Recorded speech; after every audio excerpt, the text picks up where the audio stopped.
computador já. Ok.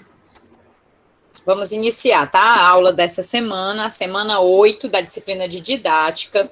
A temática que a gente vai abordar, dando continuidade à semana passada, a gente vai tratar das abordagens de ensino da educação física e relacionando com a temática das teorias da educação, tá? Mas para a gente iniciar, da mesma forma que fizemos na aula anterior, eu coloquei algumas situações de ensino do cotidiano de aula, de educação física, para que a gente pudesse relacionar com as teorias tradicionais ou com as teorias críticas. Então, hoje nós vamos fazer da mesma forma.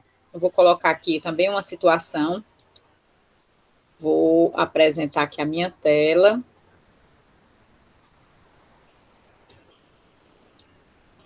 Assim que vocês começarem a visualizar, só me informem, tá? Está apresentando já a tela. Beleza, Paulo. Começou? Sim, sim. Sim, professora. Pronto, então. Nessa nossa aula de hoje, para que a gente possa começar, né, um diálogo sobre as abordagens de ensino, ou sobre as diferentes possibilidades que o professor tem, né, para escolher teoricamente a abordagem do seu ensino, a gente vai iniciar primeiro com uma brincadeirinha, tá? Eu vou colocar aqui algumas imagens e vocês vão anotar aí no chat o que vocês estão vendo, ok? O que você vê primeiro, tá? As imagens, em alguns momentos, têm duplo sentido, então vocês vão anotar o que é que você consegue visualizar primeiro, ok? Pode começar? Posso começar? Sim, professora. Pode sim, Pronto. professor. Pronto. O que é que vocês observam aí nessa imagem? Anotem aí no chat.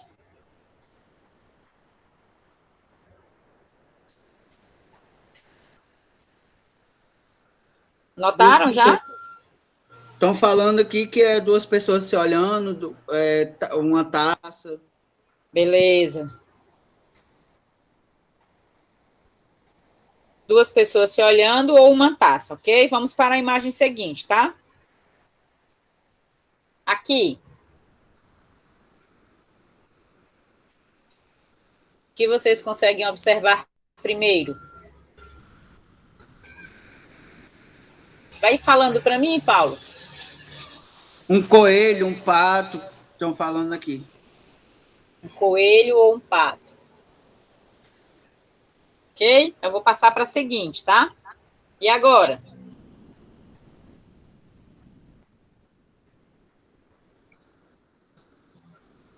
Urso.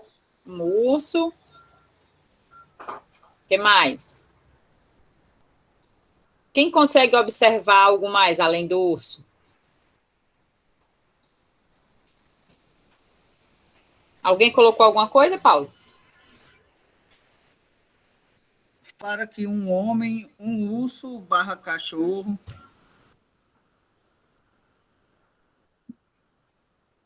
Que falaram mais foi isso. Urso. Beleza, vamos para o seguinte. E aqui?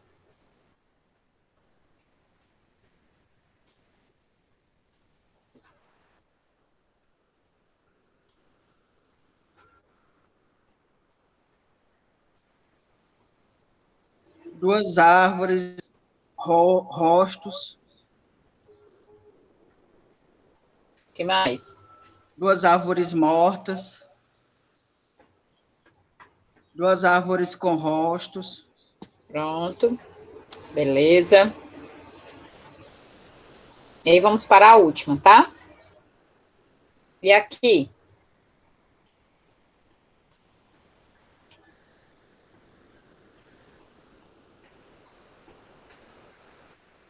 Anão.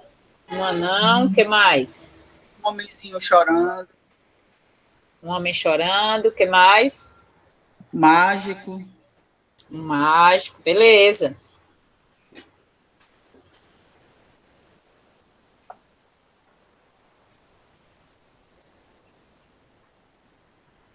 Um homem com cartola e monóculo. Alguém mais escreveu alguma coisa? Deixa eu ver. Um homem chorando e segurando uma cartola. Ok, alguém conseguiu identificar algo mais nessa imagem, fora o homem e a cartola?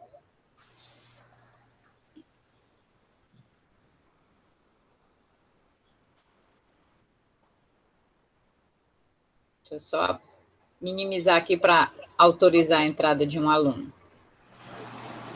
A Samara falou aqui um Pronto. rosto de uma mulher. Um rosto. Aonde? Na última imagem? Sim. Foi nessa última imagem? Sim. Vamos lá. Então, antes da gente apresentar a situação de ensino, eu queria que vocês me dissessem qual é a relação que a gente pode fazer com essas observações que fizemos. A professora parou a apresentação, viu? Parou? Parou. Sim. Não, mas não tem nada não, já finalizou as imagens, já finalizou as imagens. Eu quero que vocês tentem fazer agora a relação entre o que a gente viu com a temática das abordagens. Como é que a gente pode relacionar? Cada um tem uma percepção diferente daquilo que vê, né? Pronto, a Olivia está dizendo que cada um apresenta uma percepção diferente. Quem mais?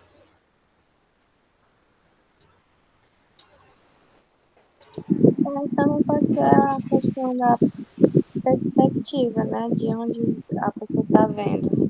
Como? Não entendi. A perspectiva de onde a pessoa está vendo. Vai depender da perspectiva que a pessoa está vendo para analisar determinada imagem, né? Porque olhar e ver e observar são processos que dependem da nossa percepção. E muitas vezes nós temos percepções diferentes, mesmo olhando para a mesma imagem. Como a primeira imagem, que alguns viram dois rostos, ou viram um cálice no meio, né? Então, isso vai depender para onde eu estou direcionando o meu olhar. Da mesma forma como algumas pessoas conseguem identificar o rosto na árvore e outras não, né? Então, quando a gente deseja, de certo modo, ministrar uma aula de educação física ou observar, né, alguns elementos dessa aula, como a gente vai observar nessa situação que eu vou colocar logo a seguir, nós vamos selecionar alguns aspectos que vão direcionar o nosso foco e a nossa atenção. Então, a didática, ela vai nos ajudar exatamente com esse aspecto, para que a gente pare e observe a partir de determinada lente, de determinada teoria. Na aula passada, nós vimos algumas teorias da educação. A gente viu as teorias tradicionais, as teorias progressistas, que têm dois campos de observação sobre o fenômeno da educação completamente distintos, tá? E aí, o que a gente vai ver agora, com relação à situação de ensino, representa um pouco disso também. Eu quero que vocês analisem e tentem identificar alguns aspectos dessa aula. Vou ler agora a situação, vou colocar aqui para vocês. Já estão começando a... Já está aparecendo de novo? Já sim. Pronto. Então, a aula é a seguinte, esse relato de aula tá num livro, eu não vou dizer qual é o livro agora, porque senão vai induzir também. Então, inicialmente, a professora colocou o tema da aula através do seguinte problema. A professora foi para a sala de aula, para a quadra, e começou lá a aula. Como podemos utilizar a quadra de esportes para realizar jogos em que todos do nosso grupo possam participar? Imagine que nessa aula aí a gente tinha 30 crianças, tá? E aí os alunos de posse, das suas fichas de anotações de ideias, reuniram-se em grupos de 4. Então, a gente formou aí 8 grupos de 4, em 32 alunos. Esses alunos trocaram ideias no seu grupo e aí experimentaram essas ideias. Os grupos experimentaram suas ideias, enquanto a professora dirigia-se a cada grupo para incentivá-los e a sugerir que buscassem mais ideias. Decorridos alguns minutos de jogo, apresentaram-se alguns problemas para sua realização, sendo interrompido pela professora para que os alunos identificassem esses problemas e propusessem algumas ideias. As decisões tomadas para solucionar tais problemas foram as seguintes: não poderia ocorrer o contato físico violento, os meninos somente poderiam chutar a gol antes da linha de 9 metros, demarcada na quadra em frente ao gol, e as faltas seriam cobradas nesta linha de 9 metros com chute a gol. Antes do início do jogo, a professora colocou perguntas operacionalizadoras para que o grupo respondesse. Por exemplo, como seria realizado o jogo? Como seria demarcado o campo? Quais as regras? Encerrou-se a aula com a pergunta da professora a respeito das dificuldades na realização dos jogos. A maioria dos meninos mencionou como dificuldade maior a falta de habilidade das meninas no jogo de futebol e o acúmulo de alunos em torno da bola. Como sugestão para a solução dos problemas identificados, foram mencionadas 2 ideias básicas. A primeira, que as meninas treinassem mais. E a segunda, que a quadra fosse dividida de tal forma que possibilitasse simultaneamente a realização do jogo de futebol e do jogo de queimada ou caçador. Cada aluno decidiria participar do jogo que mais lhe agradasse. Então, o que é que a gente pode analisar dessa situação? Qual a teoria da educação vocês acham que subsidiou esse professor a tomar essas atitudes na aula?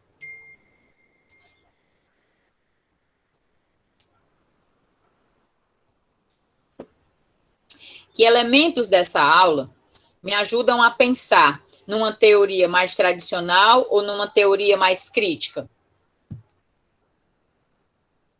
A partir dos procedimentos que a professora utilizou?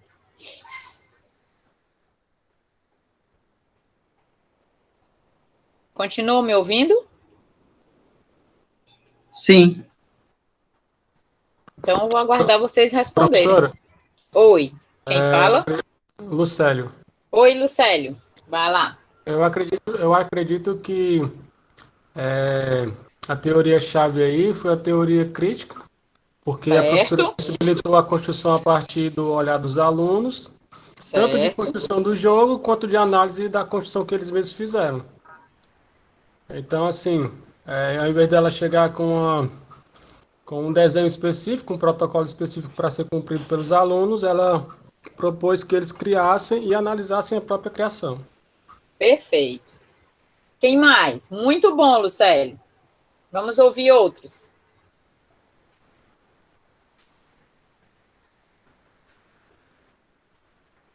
Mais alguém, gente? Quero ouvir aí, mais um ou dois.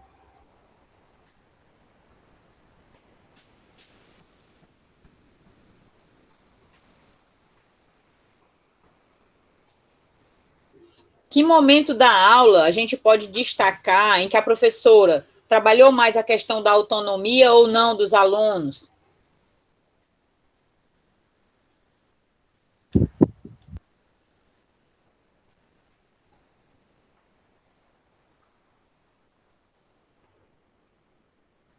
Alguém escreveu alguma coisa, Paulo, no chat?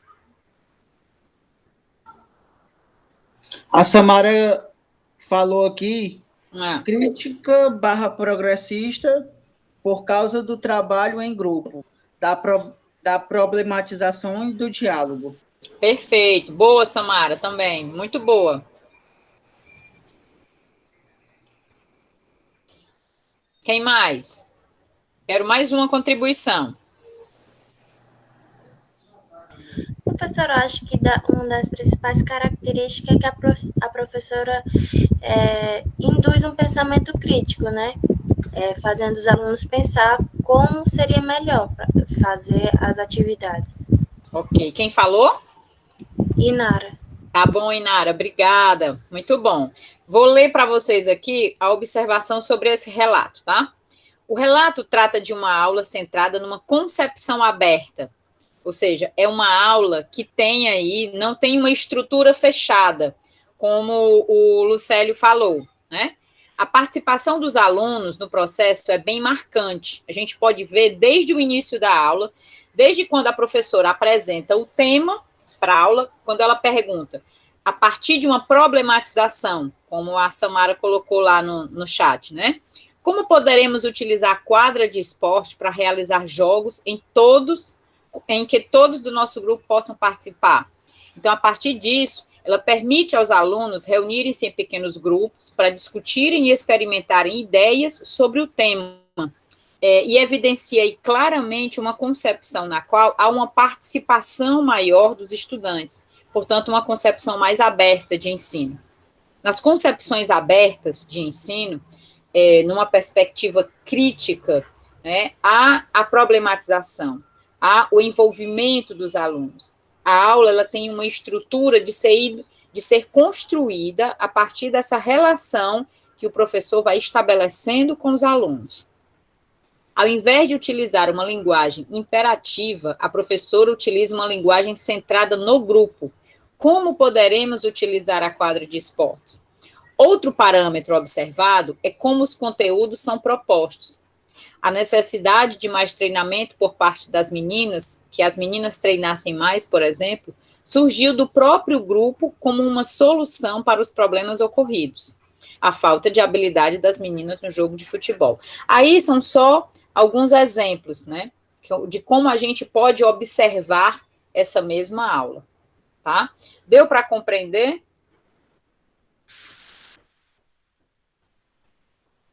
Deu, gente? Deu, professora. Coloquei os slides, vocês devem ter observado, né, que eu coloquei exatamente também para que nós possamos, né, nas nossas aulas, debater, dialogar com nossos alunos sobre os temas da atualidade, né? A gente vive num momento em que nós, como professores e professoras, precisamos também, em cada momento da aula, nos posicionar, em cada momento da aula, trazer esses temas para que eles possam ser discutidos junto com os alunos, para que eles possam se posicionar também, sempre trabalhando nesse respeito da igualdade na diversidade. Eu acho que, como a gente já colocou também em outras aulas, né, nós temos uma diversidade de temas, né, que podem ser tratados de forma transversal e de forma interdisciplinar com a educação física. Então, em cada momento, né, em que a gente puder, nos momentos das nossas aulas, estarmos sempre trabalhando e desenvolvendo essas temáticas de forma educativa com os nossos estudantes, tá? Então, fica aí uma dica também de como que a gente pode ir inserindo esses temas nos momentos da aula, né? Por exemplo, nessa aula, houve aí essa questão entre as meninas e os meninos.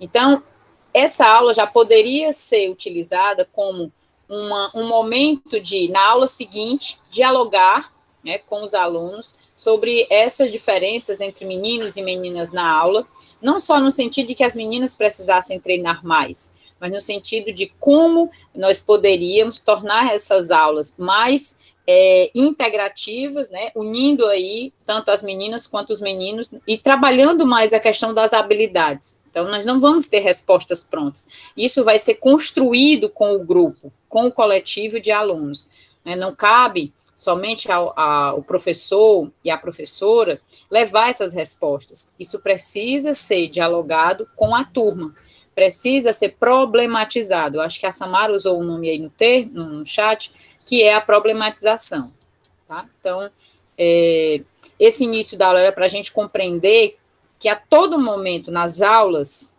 nós vamos estar utilizando de alguns elementos ou de aspectos ou características das abordagens de ensino, né, da educação física. Na aula passada, eu acho que foi... Pronto, valeu, Paulo. Pode colocar. Pronto. Só diminui aí bota um xizinho aí para aparecer, pronto, beleza. Aí tira o ocultar também. Pronto. Aí você pode deixar aí que eu vou começar. Então, o nosso tema, essas abordagens de ensino da educação física, elas apresentam possibilidades para o ensino a partir de propostas pedagógicas. Pode passar, Paulo. Essas propostas, elas foram pensadas para o ensino da educação física dentro de um contexto, né? Lá no chat, eu coloquei para vocês, lá no fórum, nós temos um fórum disponível para essa nossa aula de hoje, e nesse fórum eu pergunto sobre a contribuição das abordagens de ensino para a prática pedagógica do professor de educação física, né? E aí, lá nesse fórum, que vai estar aberto até o dia 9 de julho, vocês vão, após as leituras do texto, vocês vão ter até o dia 9 para se posicionar. E lá eu coloco o seguinte, eu falo que as abordagens de ensino, elas representam diferentes perspectivas e processos didáticos pedagógicos para mobilizar os conhecimentos para os processos de ensino e aprendizagem da disciplina de educação física na escola. Ora, a gente fez anteriormente uma dinâmica na qual nós vimos imagens a partir de perspectivas diferentes. Eu acabei nem mostrando que na última imagem do homenzinho tinham alguns rostos, né, de pessoas no próprio desenho, mas depois no final da aula eu volto para a imagem e mostro para vocês. Tanto naquele quanto do lobo também tem um rosto lá naquele, mas nós nos centramos mais na imagem maior e deixamos a imagem menor, né, escondida. E aí, então, essas abordagens, elas foram se desenvolvendo ao longo do desenvolvimento histórico da sociedade e da própria área. Então, a educação física, ela passou por diferentes vertentes ao longo desse tempo. E aí, a maneira de desenvolver essas aulas, o conhecimento que o professor mobilizava para ensinar os alunos, a maneira como o professor definia os temas e desenvolvia essas ações, também vão se modificando.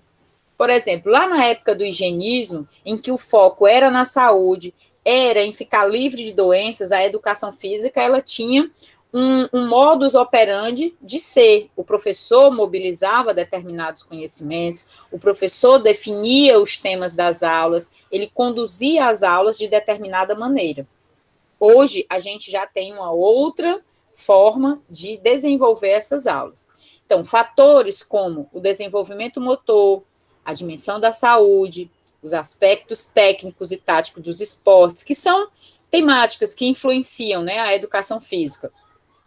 A influência da cultura e dos jogos populares, as brincadeiras, os fatores psicomotores, a educação para um estilo de vida saudável, a transformação social por meio dos elementos da cultura corporal, a emancipação, a autonomia, a formação crítica, né, do aluno, são aspectos que estiveram presentes e estão presentes ainda nessa trajetória histórica de ensinar na educação física. E todos esses aspectos, eles vão influenciar, né, a intervenção pedagógica do professor nas aulas. Ou seja, se o professor ele tem uma vertente que é mais voltada para o desenvolvimento motor, se ele acredita que o papel da educação física é desenvolver os padrões motores de movimento do aluno, por exemplo, a aula dele vai ser conduzida de uma forma. Se ele acredita que a aula de educação física tem por objetivo integrar e inserir os alunos nas diferentes práticas corporais, seja para o âmbito do lazer, seja para o âmbito da recreação, seja para o âmbito esportivo, a aula dele vai ter uma outra condução.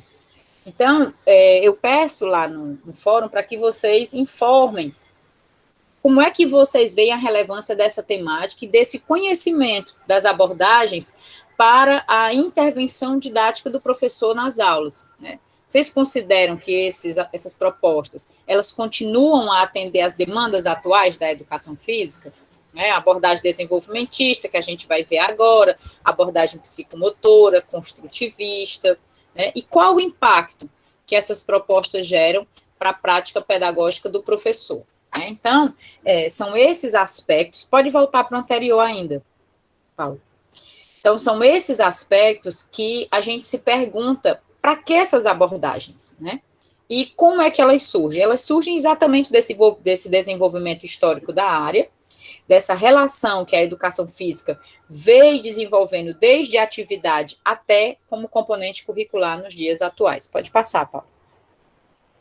Aí aqui é algum cenário, né, onde a gente tem o esporte, onde a gente tem os jogos e brincadeiras, onde a gente tem aí as relações com a saúde, pode passar, onde a gente tem ainda na escola resquícios, muitas coisas já mudaram nas aulas de educação física, e outros aspectos vêm sendo questionados, né? Então, mas a gente ainda tem uma prática que é reprodutivista na aula, que o aluno, ele ainda é muito centrado naquilo que o professor manda ele executar, então tem ainda uma concepção tecnicista e acrítica.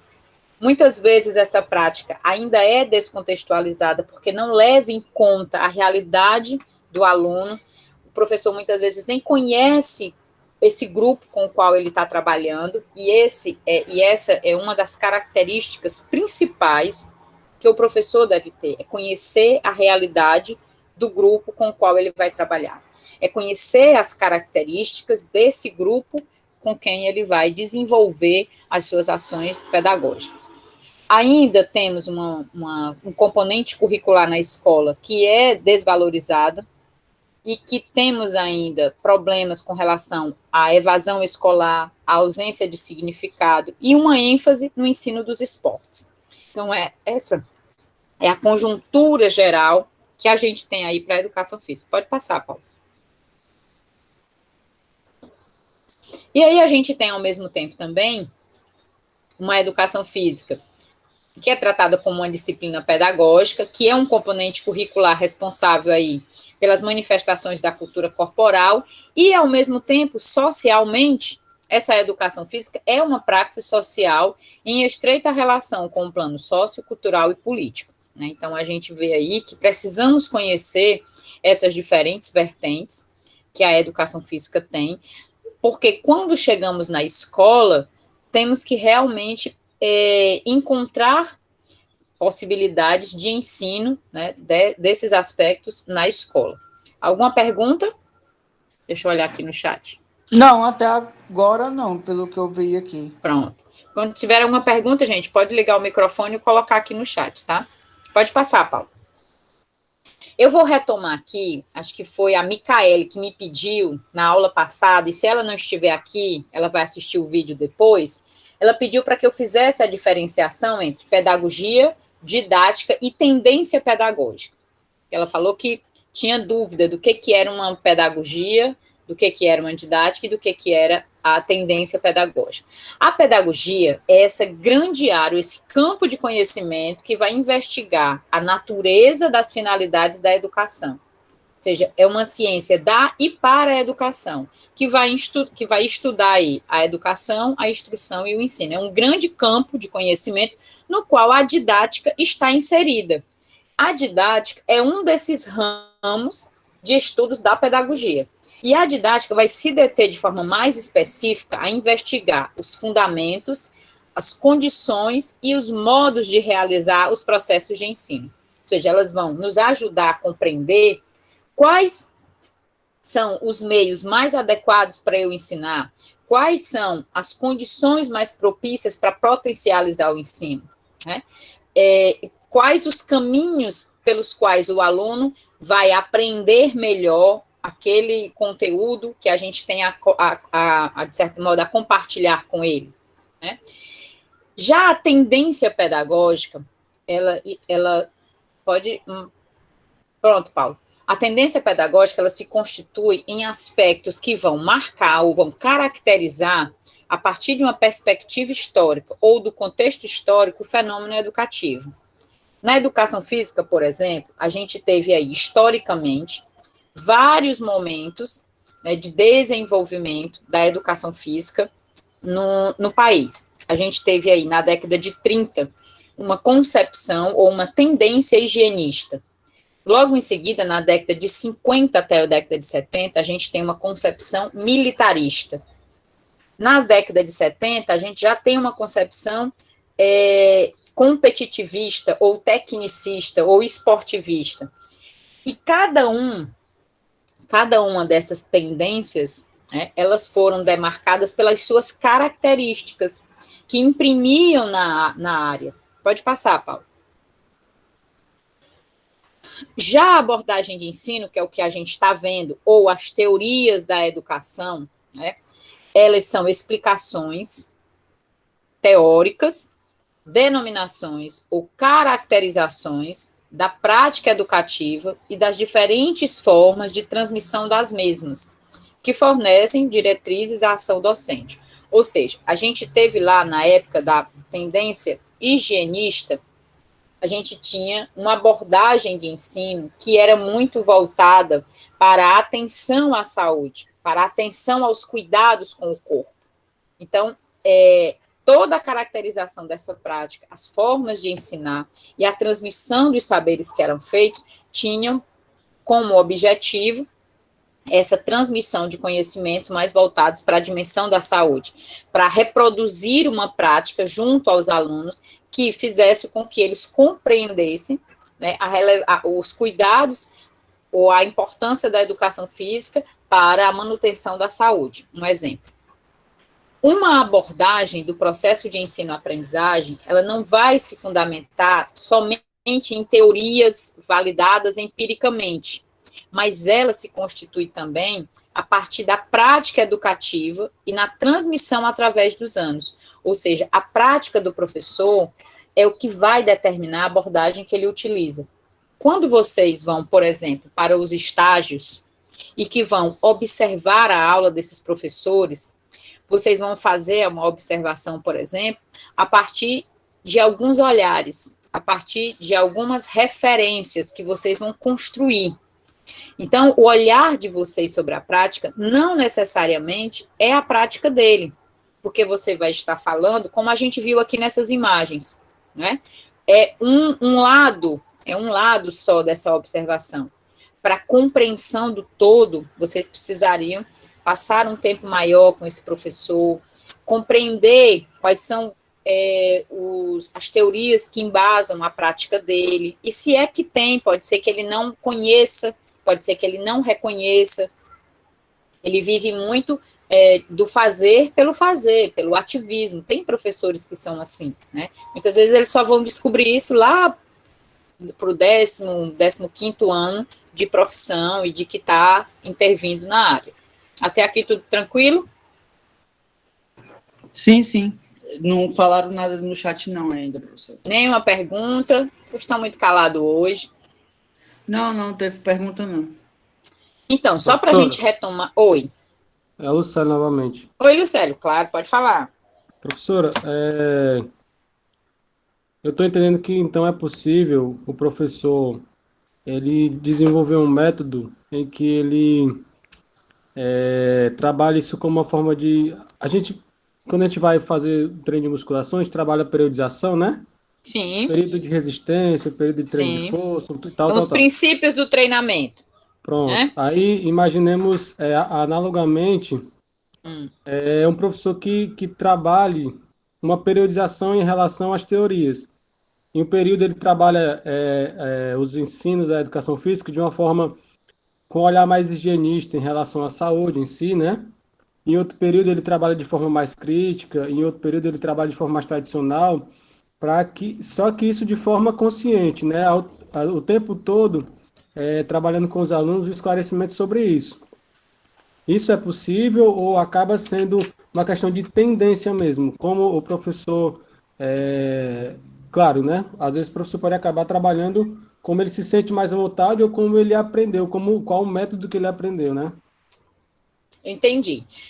Assim, é muito difícil você identificar um professor em que ele tem nesse exemplo que você deu, onde ele vai desenvolver aspectos de uma concepção mais higienista, aspectos de uma concepção crítica.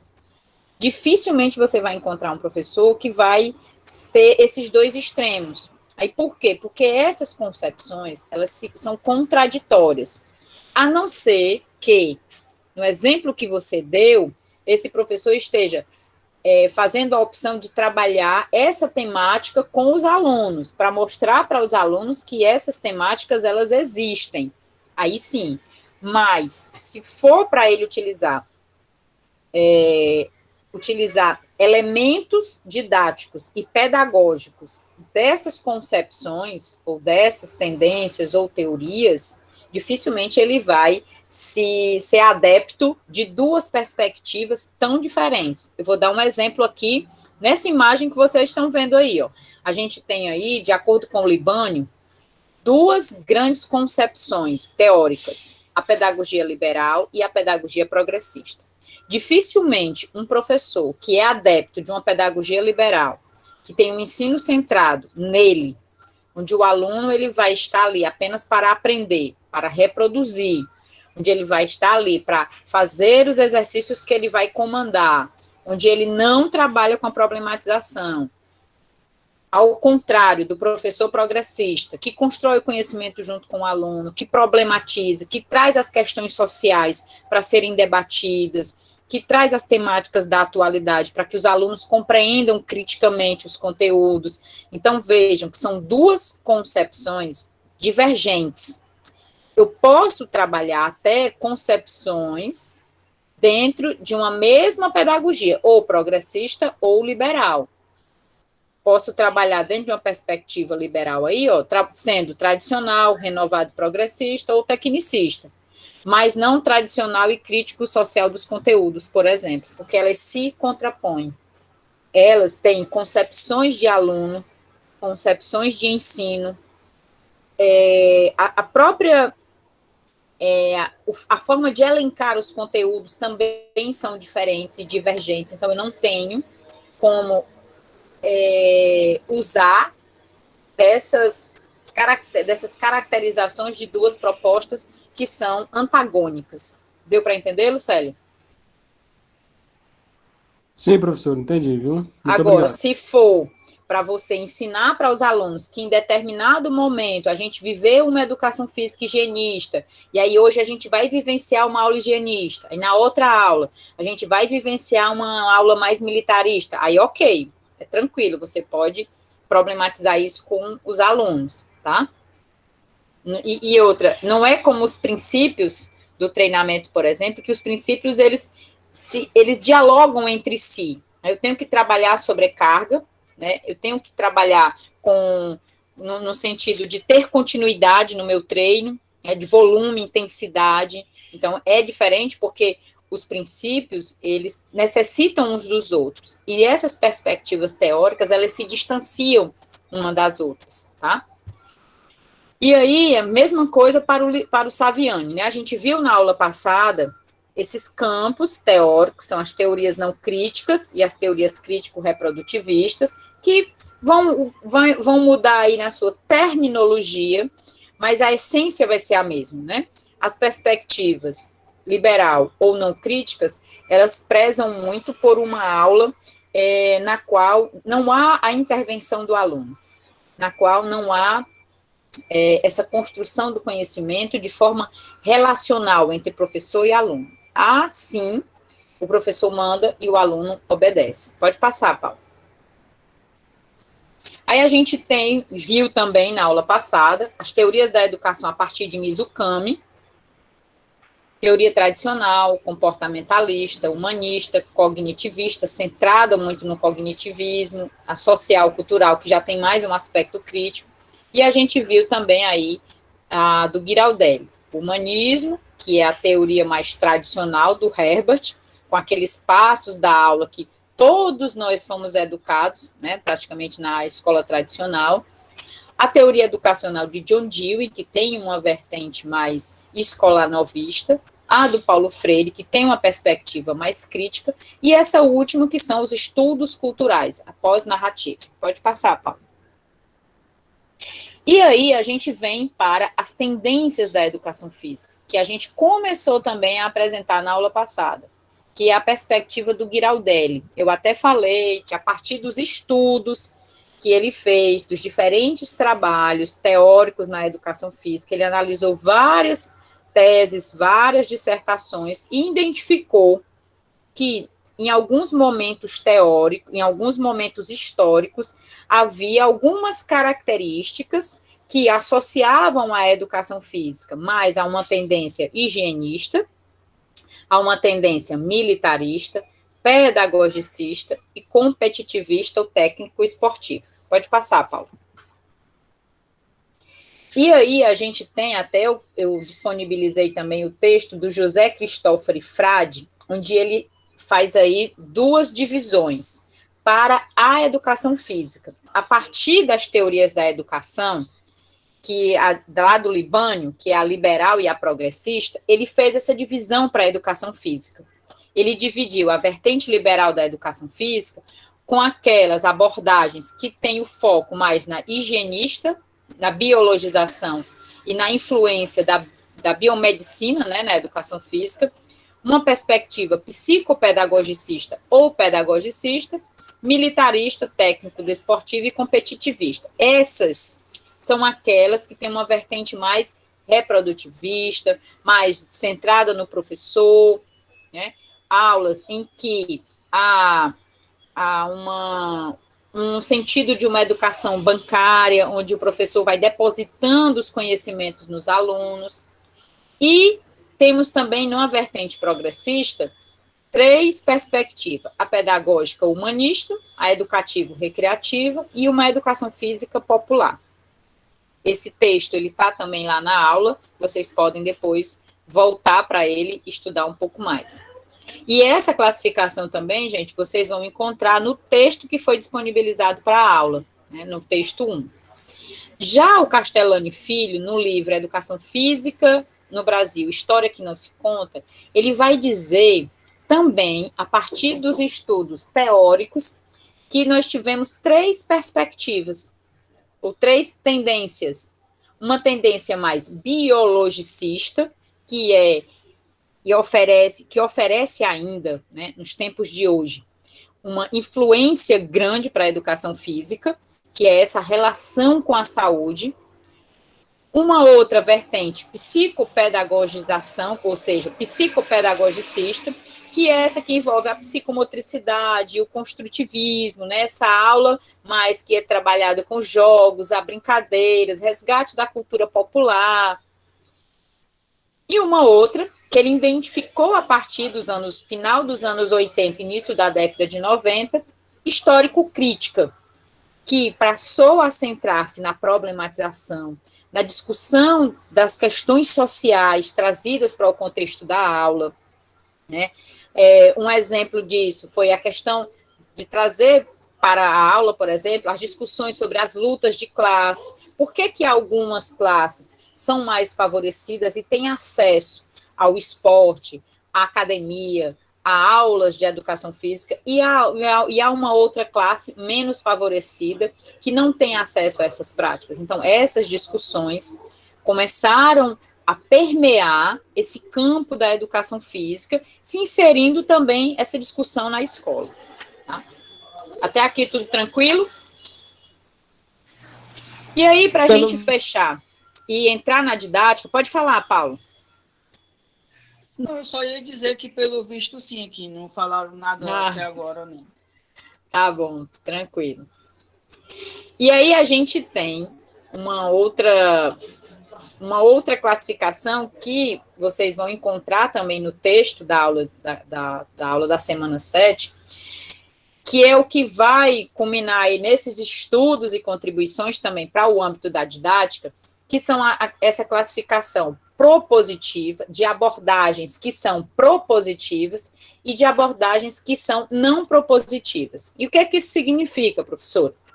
É o seguinte: as abordagens propositivas, elas podem ainda ser divididas em 2 grupos. As propositivas sistematizadas, que apresentam uma forma de implementar essa abordagem da educação física na escola, inclusive apresentando o que deve ser trabalhado em cada nível de ensino, apresentando formas de avaliação, apresentando objetivos para cada série, né? Acrescentando aí metodologias que podem ser utilizadas, ou seja, princípios pedagógicos e didáticos. E tem aquelas que são propositivas não sistematizadas. O sistematizado aí, ele está relacionado com a seriação. As propositivas sistematizadas, elas apresentam uma sistematização para os diferentes níveis de ensino, desde o ensino fundamental até o ensino médio.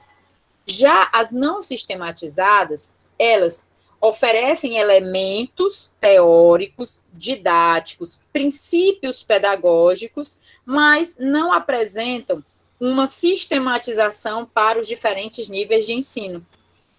Deu para entender a diferença das duas?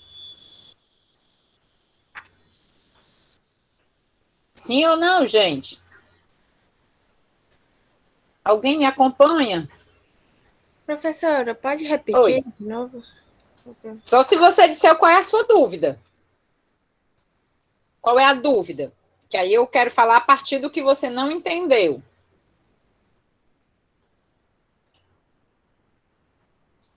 Qual é a dúvida, Inara? Não, professora, essa última parte que a senhora falou. Pronto. O que é uma sistematizada? Você entendeu o que é uma proposta sistematizada? Não. Que quando a gente fala sistematizada, significa que ela apresenta uma sistematização para os diferentes níveis de ensino, para o primeiro ano, segundo ano, terceiro ano, quarto ano, quinto ano, sexto, sétimo, e aí vai, ensino médio. Deu para entender? Sistematizado é quando o professor ele tem ideia do que ele vai apresentar em cada série. Tá? Essa é a sistematizada. Um exemplo dela é a abordagem crítico-superadora. Ela apresenta uma forma de ensinar a educação física para cada nível de ensino.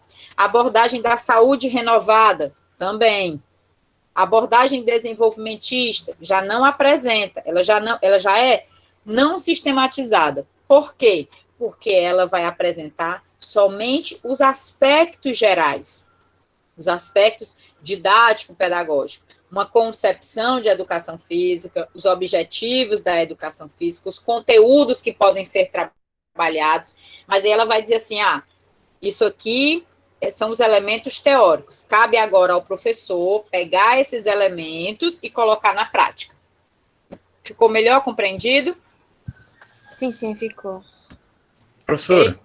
Pronto, Guilherme. Então, é correto eu falar que a educação de hoje ela é sistematizada, já que existe um roteiro a ser seguido pelos professores? Qual? A sistematizada. No caso, a educação em si, em geral, não só da educação física, mas de outras disciplinas também. Porque, basicamente, assim, o meu percurso de ensino fundamental e médio teve, sim, esse segmento desse roteiro, sabe, de conteúdos propostos para determinado ano. Ou seja, no primeiro ano. Mas aí qual é a abordagem? Pois é, justamente nessa linha desse raciocínio da abordagem sistematizada. Pois é, eu quero saber qual é a abordagem, porque nós vamos ter daqui para frente várias terminologias de abordagens que eu vou explicar. Como eu falei de um exemplo, a abordagem crítico-superadora na educação física, ela é sistematizada. Né? Já a abordagem comportamentalista, por exemplo, da Mizukami, ela não é sistematizada, tá? Só para dar um exemplo. Pode perguntar, Paulo. Eu acho, professora, que ele está falando naquele sentido da sistematização do ensino, entendeu? Que é o primeiro, segundo, terceiro, quarto ciclo, que aí vem, né? A sistematização do conteúdo. Isso, pronto, entendeu? Não é de uma abordagem específica, mas sim um modelo de ensino. Mas, tipo assim, como a gente vai aprender no sexto ano? A gente aprende, vamos supor, dividir, somar, multiplicar, ou então no oitavo ano, no nono ano, que a gente aprende função do primeiro grau, função do segundo grau, P ao quadrado, fórmula de Bhaskara, essas coisas. Ele está falando nesse sentido. Entendeu? Tá. Mas isso aí tem mais a ver, Isso aí tem de relação direta, Guilherme, com o currículo escolar. Nesse caso, as outras disciplinas, elas já tinham um currículo melhor definido do que a educação física. Nesse sentido, sim, você está correto. Faz sentido o que você perguntou, é exatamente isso mesmo, tá? Certo, perfeito. E já as abordagens não propositivas, elas têm os elementos teóricos, elas têm as grandes concepções e as grandes teorias, mas não apresentam elementos para que os professores possam utilizar-se na prática pedagógica no âmbito escolar. Que aí são as abordagens fenomenológica, sociológica e cultural.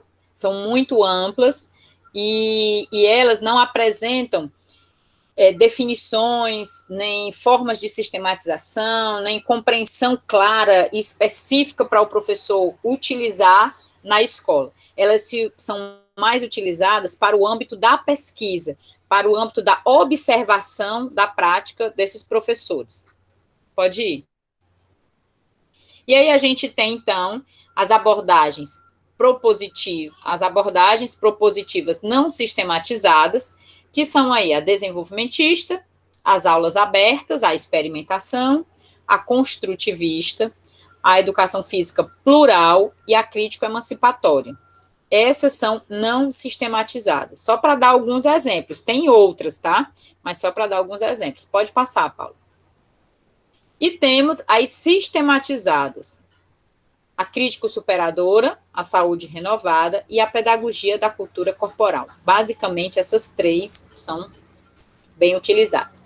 E se a gente for utilizar a visão lá do Saviani, né, do Libânio, que trazem a perspectiva tradicional, a pedagogia tradicional e a pedagogia progressista, na educação física também a gente pode apresentar essa visão, que seria a educação física tradicional, cujo objetivo dessa educação física na escola é uma formação acrítica e reprodutora do aluno. Essas abordagens, né, que têm elementos apenas de reproduzir, de transferir conhecimento, de trabalhar aulas na qual o aluno vai reproduzir os movimentos, vai repetir de forma mecânica esses movimentos, de forma sem reflexão, de forma dependente sempre do professor, né? É o fazer pelo fazer. Então, a gente tem aí, nessa educação física mais tradicional, a abordagem construtivista e interacionista, que tem um foco muito voltado ainda na visão cognitivista. A gente tem a saúde renovada, que tem o foco na saúde, embora ela esteja se redimensionando e ampliando o seu foco de visão, mas a primeira vertente da saúde renovada, ela tem ainda uma visão muito tradicional. Uma abordagem desenvolvimentista, que é centrada no movimento motor, no aspecto motor e na aprendizagem motora. E a psicomotricidade, que também trabalha, assim como a abordagem construtivista, com os aspectos que envolvem aí a dimensão afetiva, cognitiva e motora. Mas a psicomotora, ela trabalha com os fatores psicomotores, a lateralidade, a coordenação, a agilidade, o esquema corporal, né, a coordenação motora fina, coordenação motora global, e por aí vai. Pode passar, Paulo. E nós temos, em contraponto a essa educação física mais tradicional, uma educação física crítica. O que é, vou tirar aqui o meu microfone, o que é essa educação física crítica? Estão me ouvindo? Sim. Tá me ouvindo, gente? Aqui tá ok? Tá todo mundo ouvindo, professor. Beleza. Então, essa educação física crítica, ela tem, diferentemente de uma visão tradicional, visa a formação crítica e transformadora, não só do aluno, mas que esse aluno tenha essa formação autônoma, de compreender, vivenciar, analisar as práticas corporais de forma crítica e de forma a saber com elas intervir no contexto social. São as abordagens crítico-superadora, crítico-emancipatória, aulas abertas à experimentação, a abordagem da pedagogia corporal, e alguns autores incluem os parâmetros curriculares nacionais. Eu não considero que os parâmetros sejam uma abordagem de ensino da educação física. Eu entendo que eles se constituem num documento no qual tem vários elementos que os professores podem dele utilizar-se para dinamizar as suas aulas, mas alguns autores entendem que os parâmetros é uma abordagem. Então, gente, nós temos no campo, pode voltar, Paulo, nós temos, então, no campo da didática, essas teorias, ou essas abordagens teóricas, algumas com uma materialização maior no contexto da prática do que outras, que vão nos ajudar a encaminhar melhor as nossas ações didáticas e pedagógicas nas aulas de educação física.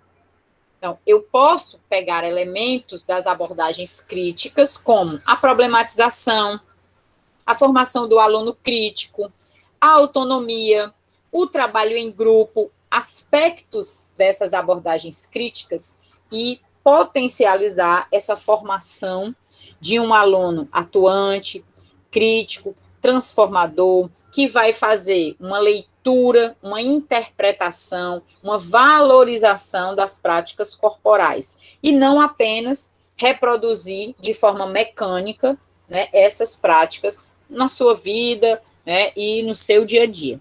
Deu para entender, gente, essa diferença entre as duas vertentes, a tradicional e a crítica? Deu, gente?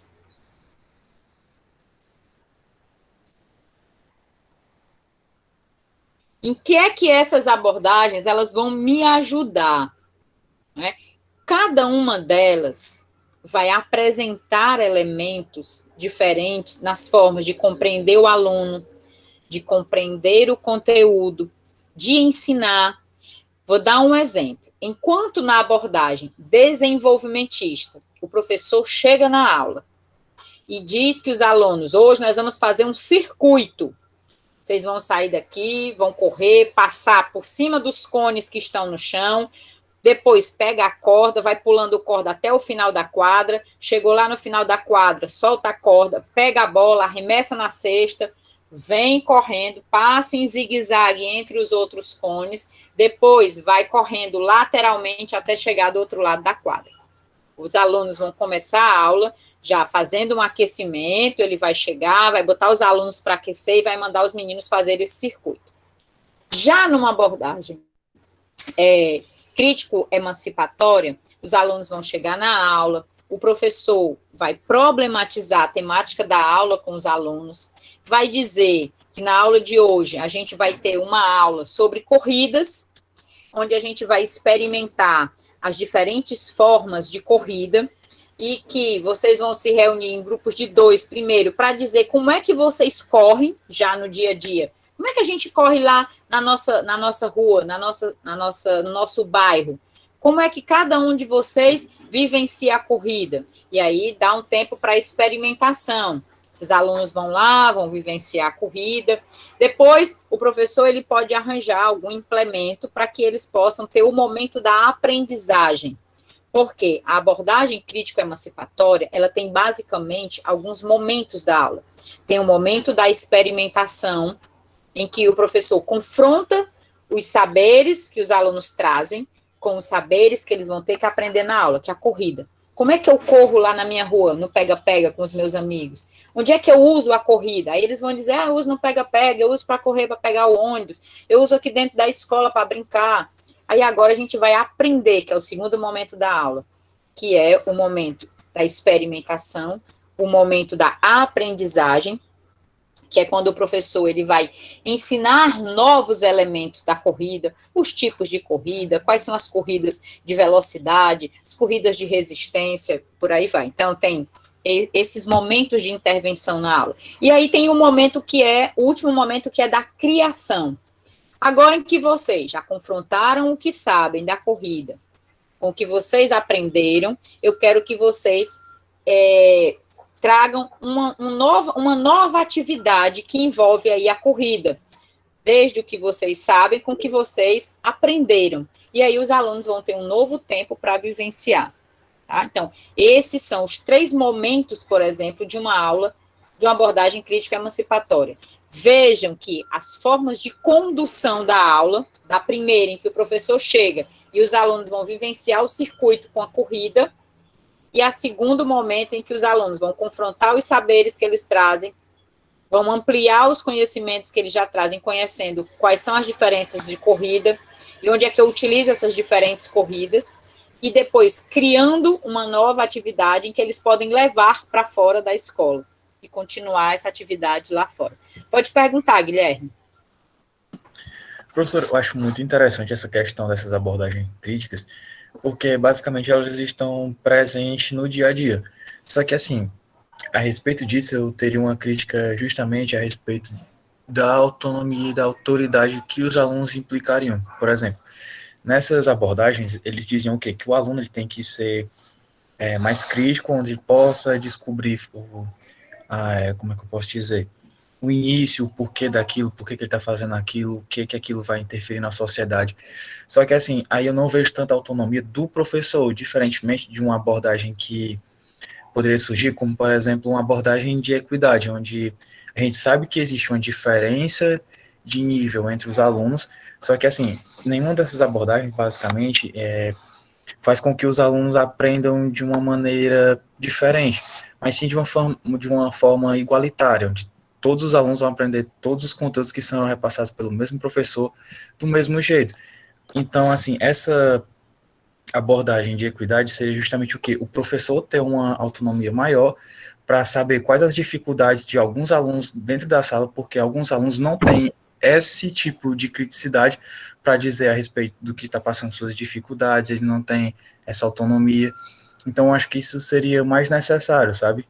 Uma criação de uma nova abordagem para ser aplicada nas escolas. Mas onde é que não tem? Não entendi. Onde é que você não identifica que é o papel do professor trabalhar com essas dificuldades dos alunos? Em nenhum momento as abordagens críticas, elas tiram esse papel do professor. Ao contrário, o professor ele tem uma responsabilidade muito maior. Não, justamente. Vai identificar. Perfeito, professor. Só que é nisso que eu vejo mais, sabe? A abordagem crítica, ele quer muito a participação dos alunos, sabe? É tipo que ele quer trazer mais, não que o professor não tenha essa autonomia. Sim, ele tem. Só que eu vejo assim, que a principal crítica que eu poderia usar nessas abordagens críticas é justamente as dificuldades que os alunos têm em demonstrar uma criticidade, sabe? Principalmente quando eles não têm um nível de aprendizagem igual a outros alunos dentro da sala de aula. Isso às vezes pode se tornar até um processo mais difícil para o aluno, sabe? Na minha concepção. Mas, Guilherme, a criticidade e a autonomia são construções que fazem parte do processo educativo. O aluno não precisa entrar na escola já sabendo ser crítico. Ser crítico é algo que a gente realmente aprende, né? Por exemplo, você aqui está exercendo a sua criticidade. No momento em que você pergunta, no momento em que você confronta, no momento em que você gera uma dúvida, você está aqui trabalhando a sua criticidade, entende? Então, qual é o meu papel? É fazer com que cada um de vocês exerça cada dia mais essa qualidade, né? Que vocês possam confrontar, que vocês possam duvidar, inclusive, dessas questões que eu falo, possam, inclusive, trazer para mim e dizer, professora, pois me dê um exemplo, pois diga como é que eu posso fazer isso aqui, entende? Então, e eu não necessariamente preciso trazer todas as respostas. Essas respostas, elas podem ser construídas juntamente com vocês. E nesse aspecto, isso não vai tirar de mim a responsabilidade de tratar pedagogicamente esses temas. Como nessa aula de hoje, eu tive que organizar uma apresentação, eu estou tentando mobilizar, né, vocês, para que vocês queiram conhecer um pouco mais sobre essas abordagens. Eu trago exemplos que vocês tentem confrontar e tentem fazer a leitura dessa aula. No início da aula de hoje, por exemplo, a gente viu o exemplo de uma aula aberta, a experimentação, onde o professor chegou, construiu a aula junto com o aluno. A aula seguinte daquela primeira situação que a gente viu, vai ser trabalhar os aspectos técnicos, vai ser colocar os alunos para fazer algumas repetições de movimento, para que eles possam melhorar o seu aspecto motor. Só que o aluno vai fazer aquela atividade sabendo por que ele precisa fazer. Ora, ele identificou na aula anterior que a turma precisa ter melhor habilidade para poder fazer a bola correr, para ter jogo, né? E aí agora, de posse disso, eles vão dizer, opa, para eu poder jogar melhor, eu tenho que treinar. Para eu treinar, eu preciso conhecer melhor o que é um passe, o que é um arremesso, o que é um chute, entendeu? Isso não vai tirar do professor a responsabilidade de ensinar, de planejar uma aula e na aula seguinte trazer uma aula na qual todos vão ter que vivenciar. Entendeu, Guilherme? Entendi, professor. Sim, perfeito. Era mais essa questão mesmo do que eu tinha colocado até aqui no chat, sabe? É porque a gente vê que, sim, é bem legal isso, trazer para os alunos. É uma aula onde ele possa desenvolver mais sua criticidade. Só que, assim, como eu falei antes, talvez tenha sido até um pouco confuso, mas alguns alunos têm essa dificuldade, sabe, professor? Assim, na minha visão, na minha concepção, por exemplo, na aula da senhora, muitos alunos aqui devem ter dificuldade, sim, de se manifestar, de demonstrar o seu pensamento. E assim, eu queria saber, necessariamente, o que os professores poderiam fazer para melhorar mais ainda isso, sabe, professor? Eu acho muito bacana essa discussão que a professora faz gerar entre professor e aluno. Só que, assim, será que teria mais alternativas para deixar o aluno mais próximo ainda dessa criticidade? Eu entendi que você perguntou. Assim, todos nós somos diferentes, né? Isso a gente precisa entender. Ensinar implica em trabalhar com essas subjetividades. Compreender que aqui na sala estamos em 29 pessoas. Cada um de nós aqui aprende de um modo diferente, tá? E é como você diz, nem todos têm essa criticidade. E aí a minha pergunta é, será que todos precisam ter? Né? O papel da educação deve ser esse.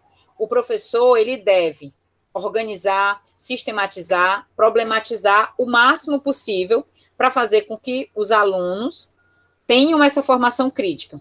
Mas pode ser que nem todos os alunos cheguem a alcançar. Isso não tira do professor a sua responsabilidade, o seu papel. Mas ele também não pode ser culpado, por exemplo, né, de não conseguir fazer isso com toda a turma. Porque muitas vezes há uma heterogeneidade muito grande nos grupos. Mas o que ele tem que fazer sempre, sempre, é se preocupar com a melhor aula que ele pode oferecer. É trazer os melhores elementos para a discussão que ele pode encontrar. Então, esse é o nosso papel, é planejar uma boa aula, planejar uma aula na qual eu inclua todos os alunos, fazer com que todos os alunos queiram participar, mas nem sempre os alunos vão participar. E aí eu não posso hoje, por exemplo, deixar de continuar a minha aula, né, pensando nisso que você está me trazendo. Eu tento aqui trazer elementos para que vocês possam se sentir mais motivados, mais estimulados a colaborar, né? No momento em que eu estou planejando aqui a minha aula, em que eu encontro essa situação de ensino e que eu trago para o início da aula, a minha expectativa vai a 1000. Onde eu vou dizer assim, cara, eu acho que muitos alunos vão participar hoje, acho que os alunos vão intervir na hora que eu colocar essa situação de ensino. Aí, quando eu chego na aula, 2 alunos participam. Então, eu vou refletir sobre isso, levo de novo, na próxima semana tento encontrar uma outra estratégia.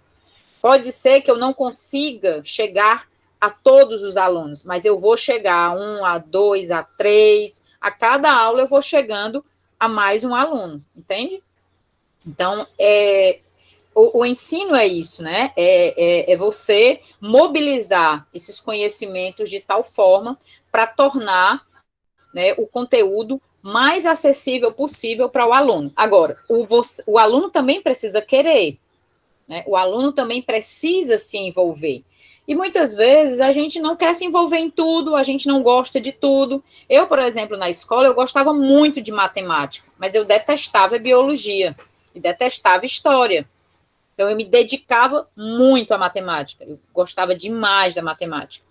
Então, é a mesma coisa, tem alunos que gostam muito da educação física e que vão lá comprar a ideia do professor, vão contribuir com tudo, e tem outros que não vão, e a gente precisa também entender isso, né? Por isso que o professor precisa conhecer muito a turma, conhecer os seus alunos, né? Mas eu acho que é muito bacana a sua pergunta, traz boas reflexões para a gente pensar, tá? Aí o Guilherme colocou assim, eu sei, aí levando em conta isso aí, porque o Rian tinha colocado alguma coisa antes. Acho que é o desafio aos poucos, para os que não estão acostumados a serem críticos, isso, e aos poucos ir aumentando, isso. Verdade, são as problematizações, né? No momento em que eu passo aquela atividade da semana passada, de vocês analisarem a situação, o ideal seria que a gente dialogasse em grupo, que aí você vai aprendendo com os outros. Infelizmente, o ensino remoto, ele também nos impõe alguns limites, né? A gente não tem como fazer trabalho tanto em grupo, mas a gente aprende muito com o outro. A gente aprende muito na relação, né? Então, tem muito isso. Mais alguém? Mais alguma pergunta? Professora. Pronto. Porque às vezes quando a gente fala a palavra criticidade, né, parece uma coisa muito bem elaborada, né? Mas com a sistematização também ajuda, né? Meio que pode unir as duas partes, porque quando dá, por exemplo, aula para criança, né? Não vai colocar para criança uma questão muito difícil, é uma coisa simples que aos poucos vai fazendo ela sempre querer perguntar o porquê, por que está fazendo aquilo, para que serve. E é nessas pequenas observações que ela vai despertando, né? Sempre a criticidade em si, né? Isso, perfeito. Exatamente. É a mesma coisa. Tem ou gerando também a curiosidade, né? Tem um filmezinho agora que foi lançado agora na Disney, que é o Luca. Não sei se vocês já assistiram. E gira muito em torno dessa questão da curiosidade, né? E interessante que no filme também tem uma menininha que ela começa a discutir a partir de um aspecto que ela identifica, né? Tem um jogo, vai ter uma competição na cidade lá, e tem um rapaz que sempre é o que ganha, que está sempre mobilizando tudo em favor dele, e aí ela vai chamar os dois, né? O Luca e o amigo do Luca, esqueci o nome dele agora, é o Luca e o... Ai, meu Deus, Alfredo não lembro o nome dele. É o Alberto, pronto. O Luca e o Alberto, e aí ela vai e diz assim, vamos fazer a equipe dos excluídos. Ou seja, naquele momento ali, é um momento em que ela está, de certo modo, desvelando uma realidade. Então, às vezes, nas pequenas ações das crianças, tem esses momentos desse desvelar da realidade. E que a gente vai identificar muito isso na prática, quando a gente está no dia a dia, em que a gente se depara com alguns tipos de atitudes, de comportamentos, e aí a gente utiliza esses pequenos espaços para fazer essas discussões, né? Então, é muito interessante. Eu tenho sempre um exemplo que quando eu trabalhei, né, quando eu trabalhava, e que tinha um menino, não vou citar especificamente agora o quê, porque tem toda uma questão de vocês reconhecerem quem é e tudo. Então, tinha uma criança em que ela, porque os pais eram de uma classe social muito alta, e ele tinha direito a tudo, no jogo na escola, ele também queria jogar mais do que todo mundo. Era escolinha, eu dava aula da educação física, e lá no final da noite tinha as aulas de escolinha. E aí, um certo dia, ele chegou e disse, professor, hoje eu vou jogar mais. Meu pai disse que hoje eu tinha que jogar mais, porque eu sou o melhor, e aí foi aquela discussão, e aí eu cheguei para a turma e disse assim, pessoal, vocês acham que o fulano deve jogar mais? Aí eu fui questionar com eles, quanto é que você paga? Aí ele paga 30, você paga quanto? 30, você paga quanto? 30, fulano, todo mundo pagava o mesmo valor. E aí eu questionei com eles, vocês acham que vocês pagando todo mundo o mesmo valor, fulano deve jogar mais? Aí todo mundo, não, professora, não deve jogar mais, a gente deve jogar tudo ao mesmo tempo, todo mundo igual e tal. Ou seja, eu levei para a turma, era uma turma que naquela época eles deveriam ter 9, 10 anos. Né? Então, é como a Inara está colocando. Esse momento em que eles são confrontados, em que eles são colocados para pensar sobre algo que faz parte da realidade deles, esse é o momento da gente trazer essas discussões. E aí eles vão levar também essas discussões para fora. Quantos de nós temos os nossos direitos, né, roubados, vamos dizer assim, porque muitas vezes fomos educados dentro da escola a não confrontar. Então, essa aprendizagem do não confrontar, do aceitar também as coisas como são, nós levamos isso para fora. Então, lá naquele momento, eles foram confrontados a isso. Né, e eu tenho certeza que da mesma forma que aquela experiência me marcou, em que eu tive que discutir, sentar com eles um tempo da aula, para que a gente decidisse juntos que um aluno não tinha o direito de jogar mais do que os outros, simplesmente pelo fato dele ter mais habilidade, né? Eu tenho certeza que aquilo também foi aprendizado para os outros meninos. Né? Então, penso que, eu acho que em alguns momentos nós, professores, nós vamos encontrar essas alternativas também, se nós nos permitirmos a estarmos junto com os nossos alunos e compreendermos que eles são potenciais, que eles também têm capacidade de aprender, capacidade de criticar, capacidade de colaborar, né? A grande diferença das abordagens mais tradicionais para as abordagens críticas é também a forma como vemos o nosso aluno na aula. Né? Como eu percebo que esse aluno pode contribuir. Então, isso faz toda a diferença. Né? Pode falar, Inara. Eu também acredito, professora, que é muito da cultura, né? Principalmente nessa faixa etária, assim, de infantil, né? Que a gente tem mania de excluir a criança, né? Sabe, só porque somos adultos, a gente sabe o que é o melhor para ela, né? Tem muito de excluir a opinião da criança, né? Sim, com certeza. Porque a gente desacredita, né, e dos jovens também, né, a gente acha que, não, os jovens vão bagunçar tudo, né, não vão fazer farra, vão fazer baderna, e na verdade, quando os jovens se organizam, eles são tão potentes e conseguem fazer tantas coisas que nem nós conseguimos imaginar, né.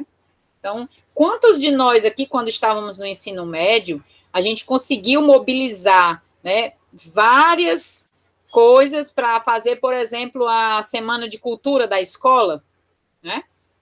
Então, e nós temos muita criatividade, né? E aprendemos muito com o outro. Né? Então, acho que o importante nesse processo de formação que nós estamos aqui, muito mais do que saber o que é que cada uma dessas abordagens apresenta, é a gente compreender esses aspectos que envolvem o ensino, né?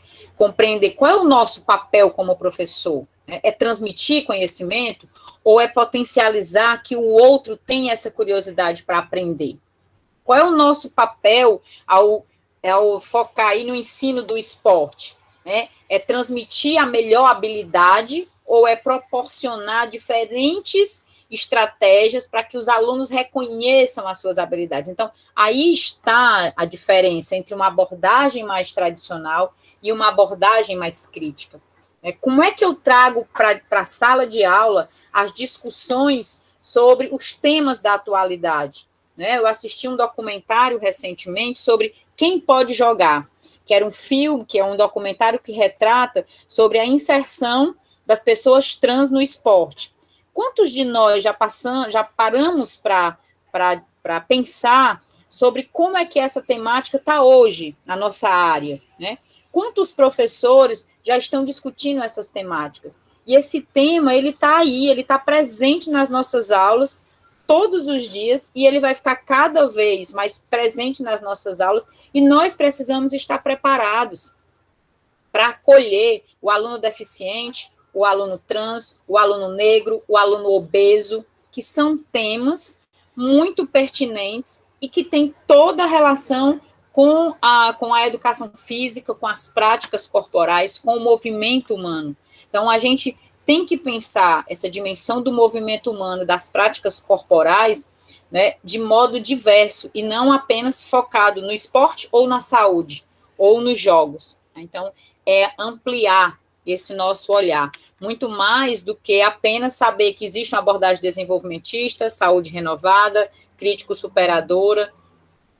Não, elas são muito importantes, porque fazem parte, né, do conhecimento acumulado na educação física, mas para além delas, é preciso também saber o que é que essas abordagens me ensinam para a minha prática profissional, para o meu ser docente, para o ser professor, tá? A gente vai parar por aqui, porque eu tenho uma aula que eu vou dar logo agora em seguida, às 4 horas, para a turma de introdução ao curso.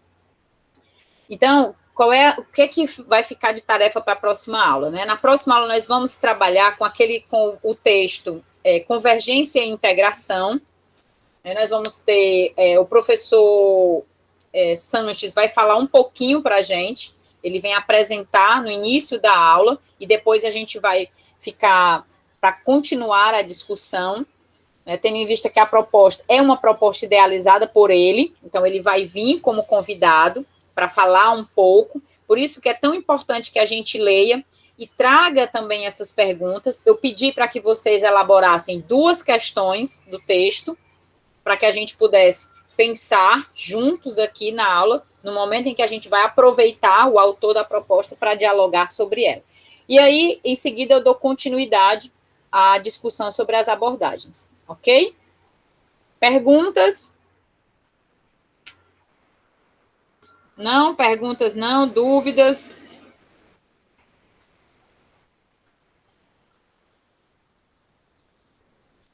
Nada, gente? O Jeff está dizendo que está tranquilo. Rian também. Renan. Perfeito, então. Agradecer a presença de vocês, né, por paciência, de estarem aqui, de ficar até esse momento, né. Agradecer a presença aí da Esté, que hoje esteve aqui conosco, veio mais ouvir hoje, né, Esté? Na próxima aula, se quiser participar mais, mas ela vai ter uma participação. A Esté fez um trabalho muito, muito interessante sobre a implementação da Lei 10.639, 10.645. Eita, agora eu não lembro, mas é mais ou menos isso. Foi a primeira opção mesmo, professora. 10.639, né? É porque são 2, né?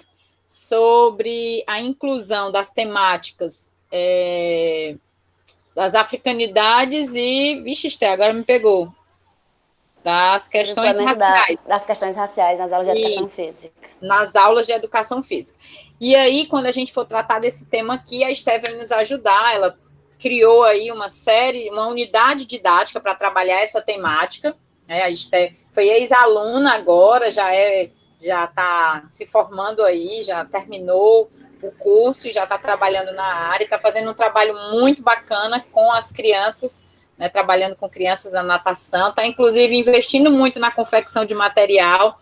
Então é muito bom a gente trazer experiências também aqui, né, para a nossa disciplina, e experiências inclusive de alunos, de ex-alunos que passaram por esse curso, né? Então, muito bom, talvez na próximo semestre eu já tenha um de vocês aí colaborando também na disciplina. Então, Esté, eles não são sempre caladinhos assim não, tá? Eles ficaram meio acanhados hoje. sempre tem uma boa participação, né? Tem bastante gente que participa. E aí, na próxima aula, a gente dá continuidade, tá bom? Obrigada aí pela presença. Pedro, tá por aqui Obrigada, ainda? professora, inclusive, por me receber, e obrigada à turma por ter deixado eu fazer parte, né? Porque esse momento é de vocês e estarei aqui outros dias. Tá bom. A gente vai também ter o Átila aqui. Vamos ter mais outros convidados. A Ívina, eles vão vir. Tudo tranquilo, Paulo? Beleza, professora. Beleza, então. Bom, gente, então ele vai ficando por aqui. A gente se encontra na próxima aula, tá bom? Tchau, tchau. Boa semana. Leiam o texto para a próxima aula. Vou parar a gravação, tá? Como é, Paulo? Boa tarde, professora. Boa tarde.